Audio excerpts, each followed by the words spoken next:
My abusive husband passed away, and while everyone can't stop talking about how great he was, I'm secretly relieved because now I'm free for the first time in years. My husband passed away 3 months ago. He abused me financially, mentally, and even physically. When I got pregnant, he convinced me to quit my job, saying that he would take care of me. I could never buy anything again without asking his permission. I couldn't even buy a cream without asking his permission, and he decided if I could or not. Even months ago, when I had a little money of my own, I had to ask him for permission to buy something. What was mine was his and his was his. But I stayed there because I still loved him and I didn't have a place to go. I had too low of self-esteem and let myself be stepped on. When I stopped loving him, he had already had his first affair. He made me believe that I was to blame for the affair because I didn't want to make love for months after my birth. That left me torn, and I had to receive stitches. I was already planning my exit and saving money little by little while I was working selling things from home, since he wouldn't let me work outside because he was very jealous.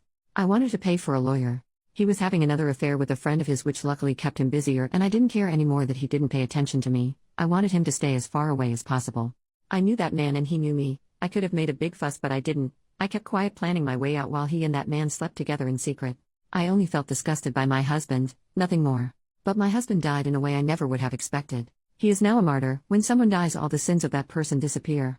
Because that's what even my family thinks. Those who knew about his affair and how he manipulated me are now talking about how good of a man he was, and we shouldn't insult someone who's dead.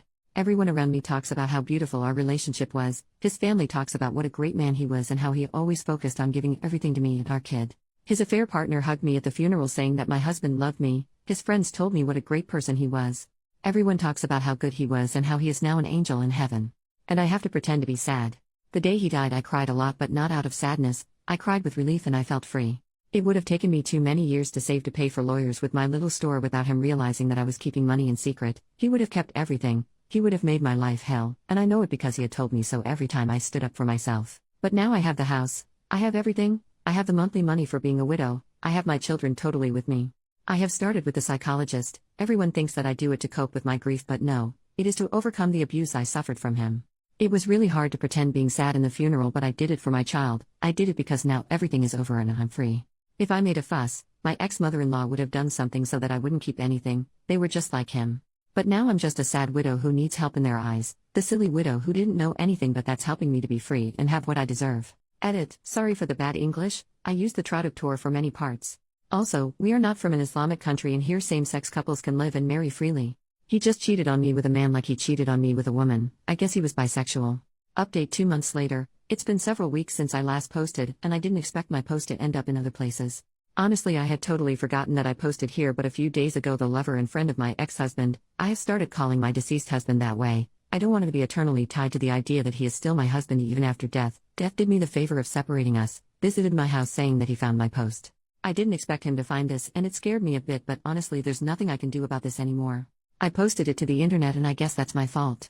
One of my sons let him in when I hadn't heard the doorbell, so I had no choice but to let him in to not make drama in front of my kids, and I wanted to know what he was going to say.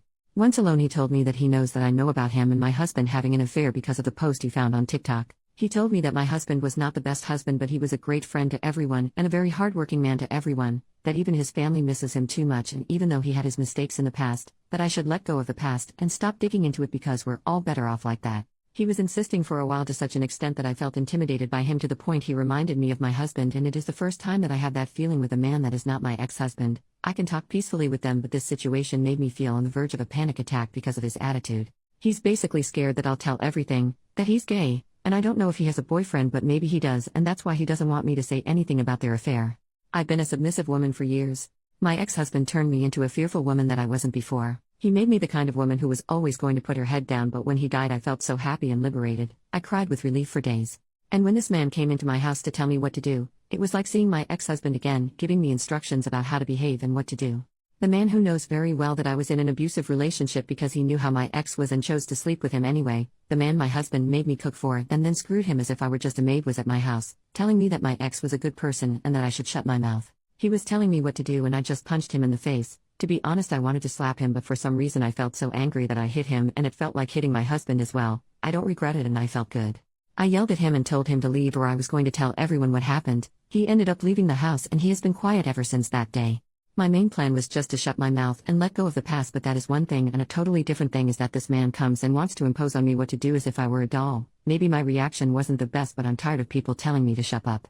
I never managed to say anything to my husband, and that day I felt that I somehow did that. I haven't told anyone yet, nor do I think about doing so, but if he does something, I won't hesitate twice before this time whether to make a TikTok or post on Facebook talking about everything. With the issue of the house, with the economic crisis, I am not sure that anyone can afford what a house like this is worth, but for now I have focused on finally being able to get a better job in the future to be able to rent a house and be able to rent out this house. That could be a really good way to have money. My other goal in the future is to buy a small piece of land, no matter how far it is. I just want to have something that is my own for me and my children. My children don't miss their father too much, and I understand them. It has taken me a while to get them a child psychologist, but recently they started to go to their sessions and they are doing well. I think the best thing I've done is to start making excuses for my ex-mother-in-law and my own family for not seeing them as often as before, and I've started the stage of cutting off contact little by little, making excuses with work or that we're not at home, although I still have to let my ex-mother-in-law come home from time to time. I think even my kids are happier when they see how much better my mood has been. I doubt that many people are interested in this, but thank you for the messages I received, although many do not understand that cultures and laws are different, and here buying a house or moving to the other side of a country in a month is impossible for many.